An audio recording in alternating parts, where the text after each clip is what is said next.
Koleskani g'ildiragi ham shunaqa baqvat bo'ladimi? O'qini qaranglar, qalinligini necha kilo bo'ladi?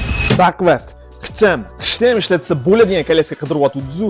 Bu koleska aynan siz uchun. Obzorimizni birinchi o'chirda farzandingiz yotadigan joydan boshlaymiz. Koleska tanlayotganingizda eng birinchi yotadigan joyiga ahamiyat qiling. Farzandingiz uchun komfort bo'lishi kerak.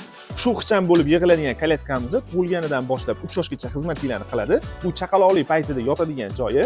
Xavfsizlik kamarlari 5 tadan bo'ladi va kamiga yana bamperda mana shunaqa защитный remeni chiqadi.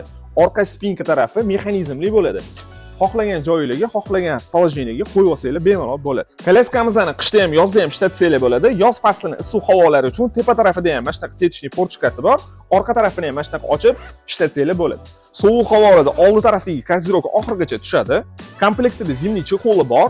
Bu holatda qishki sovuq havolarda maza qilib ishlatasizlar. Sizni qulayligingiz uchun ruchkalar mana shunaqa eko koja qilib ishlangan va 3 ta pozitsiyada regrovka bo'ladi. Va yig'ib olish shunaqa juda ham oson.